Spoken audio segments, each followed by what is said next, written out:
Hello everyone and welcome to the third episode of Uncut Reviews. Man, has it been a hot minute since I've even touched this series. Just honestly a hot minute since I've made a video in general.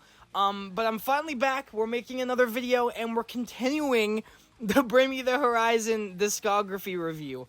Yeah, it's been a long time. I think the Suicide Season 1 was July of 2022 and now it's June of 2025.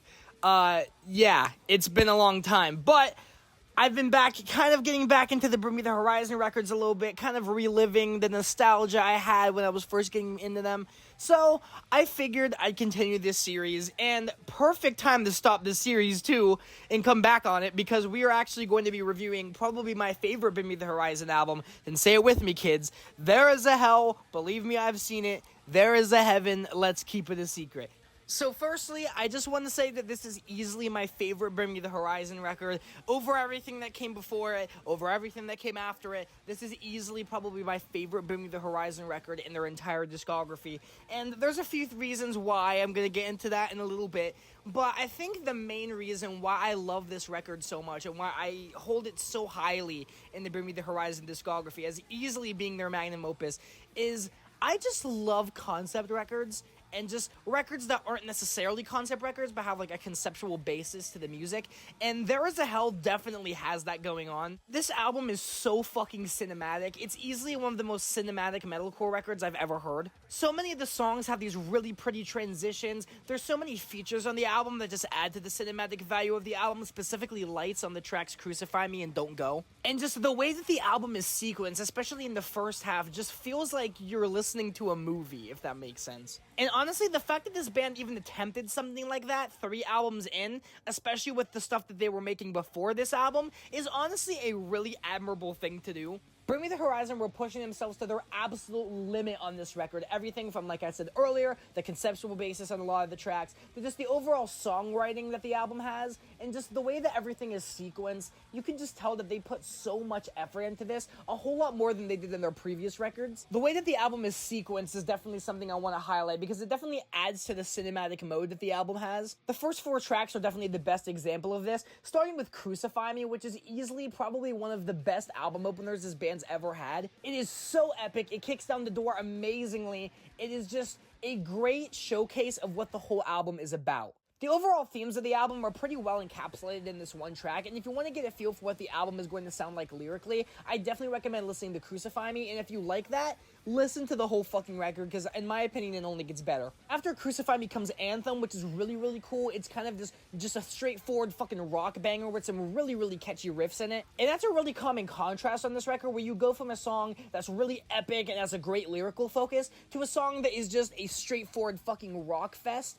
And it's just, I feel like a great juxtaposition. Bring Me the Horizon always had some crazy, catchy rock bangers on their records, and songs like Anthem are definitely the best of those of their early era. And then after Anthem, it goes into a really pretty piano section, which transitions into It Never Ends, which is easily one of the best early Bring Me the Horizon tracks. What I really like about this song is it sort of takes the first 2 tracks and kind of meshes the styles together, which is really, really cool. And then right after it is the amazingly titled Fuck, which is just one of the most unhinged tracks the band's ever done. The first 2/3 of this track is easily some of the most insane shit Bring Me the Horizon has ever recorded. I'd probably put it up there with Football Season Is Over as being one of the craziest Bring Me the Horizon songs. But then the song breaks down into this melodic section at the end, which is super fucking catchy, and it's honestly something that old Bring Me the Horizon before this record never would have fucking done. Sure, Football Season Is Over had like a cool catchy chant at the end, but there was never like a dramatic switch into melodic music halfway through a crazy fucking rock song on their old records. The experimentation was just through the roof on this album, and even if it's something as simple as just switching to a melodic song halfway through a fucking metal song,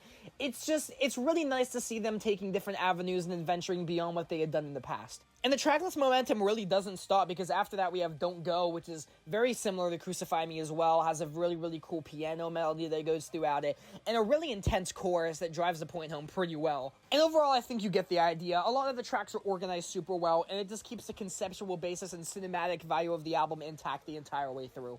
Now, when it comes to the actual songs on this record, like I said, with some of the other tracks as I was talking about the track listing, they're all just so fucking well written. While I do think that the album is best experienced from start to finish, and each song is kind of designed to play off the other ones, I do think that there are certain songs that you can play outside the record and still get just as much out of them. Specifically, a lot of the songs on the back half. Easily my favorite song on this album, and what could possibly be my favorite Bring Me the Horizon song, is the song Alligator Blood. Easily some of the catchiest riffs they've ever done, one of the heaviest songs they've ever made in general, and some of their catchiest lyrics near the end of the track. They were really pushing just how much lyrical shit they could get away with on this song, which, you know, is kind of akin to early Bring Me the Horizon. They are still pretty young when they were making this record, but it's just so fucking catchy. It's such a well fucking done song. And then right after that, you get probably my second favorite song on the album, Visions, which is another just heavy rock banger, some crazy fucking riffs on this record. I love the syncopation with the guitar and drums about 2/3 of the way through the song. There's a lot of crazy riffs going on.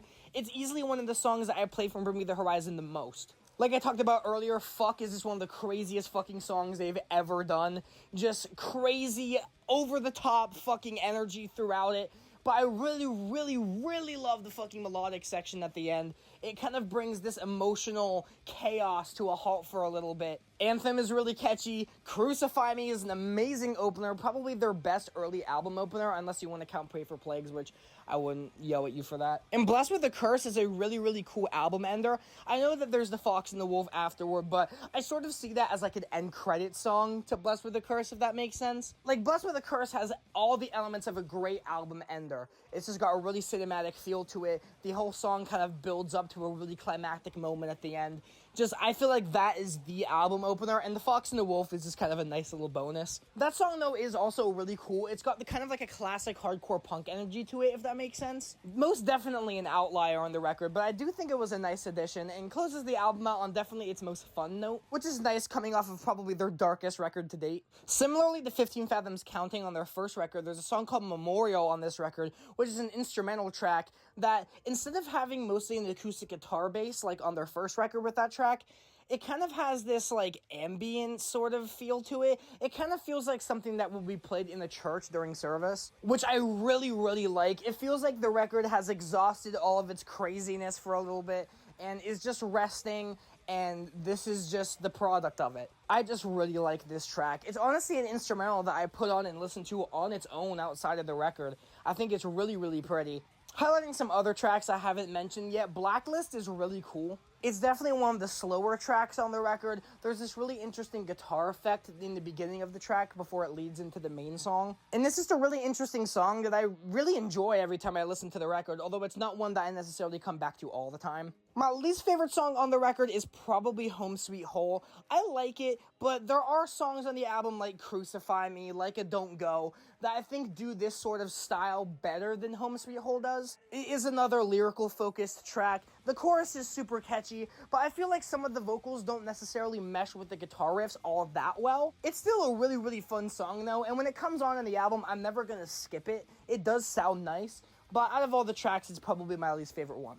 And I think that's all the tracks. Overall, I just think this is a really, really well-sequenced record, and every single track adds to the overall experience. And the last main thing that I really wanted to highlight with this record is just the importance of this album in Bring Me the Horizon's discography. Some people might go to Sempiternal to talk about their most important album, but I genuinely think that There Is a Hell is easily the biggest stepping stone that the band has ever taken, and quite possibly their most influential and most important record. This album is what Bring Me the Horizon has been working towards since Suicide Season. Everything about this record is Suicide Season pumped up to 11. The songwriting is better. The album structurally is better. The album sounds better. It has a whole lot better production than Suicide Season does. And even the album cover is just the coolest cover of their whole discography. I really think that they hit a home run with this record, and whether it's your favorite or not, I really think you have to consider it one of their most important. Without There Is a Hell, they wouldn't have gained that songwriting expertise that became a focal point of Sempiternal. Genuinely, this record is the one that we owe for Bring Me the Horizon's current mainstream success. And what I love about it is it's not just a case of the influence being better than the music. I genuinely think this is also just the best work they've ever done. Sure, I would not be mad if someone said Sempiternal or That's the Spirit was their best record, but There Is a Hell is just the one that I come back to the most. The lyricism is easily my favorite, and as a big fan of the early Bring Me the Horizon stuff, I just think that this is the magnum opus of that era. It really is a fantastic record, and if you haven't necessarily delved into the early stuff and have only heard stuff from Sempiternal onwards, I think that this is definitely the best record to ease you into that sound. It's not nearly as jarring as Count Your Blessings or Suicide Season, and the songwriting is definitely more akin to Sempiternal than a Suicide Season, so I definitely think if you haven't heard the early Bring Me the Horizon stuff, There Is a Hell is definitely where you should start. In terms of a rating for this album, objectively speaking, I could probably give this a 9 out of 10. My personal opinion would be a 10, but I think objectively, I don't think Bring Me the Horizon necessarily has a perfect record, and there are things about this album that I think objectively could be better, even though personally I don't think I would necessarily change anything about it, but that's probably because I've just listened to it so much and I'm just used to how it plays normally, like now. I think that's about all I have to say on the record. It's overall amazing. Probably, if I had to make, like, a top 100 albums of all time, I genuinely think There Is a Hell would be in there. It was just a really formative record for me when I first found it. It helped me discover a lot of heavy bands and just bands around the scene that Bring Me the Horizon was in at the time. And it's just overall an important record for me in my life, and I really, really enjoy it. Every single time I listen to it, I get something new out of it. It's just a really, really great record, and I don't think it'll ever be surpassed as my favorite Bring Me the Horizon record, but I don't know. Maybe that could change. I don't know. We'll find out. But yeah, that's pretty much going to wrap up this episode of Uncut Reviews. Thank you guys for sticking around if you're watching this. I definitely want to finish this. Hopefully I'll finish it. Next time, we're going to be talking about what a lot of people, not me, but what a lot of people consider to be the band's magnum opus, Sempiternal, Sandpit Turtle, whatever you want to call it. It's fantastic. We're going to talk about it. But yeah, that's going to wrap up the There Is a Hell, Believe Me, I've Seen It, There Is a Heaven, Let's Keep It a Secret review. I'll see you guys in the next one. Peace out.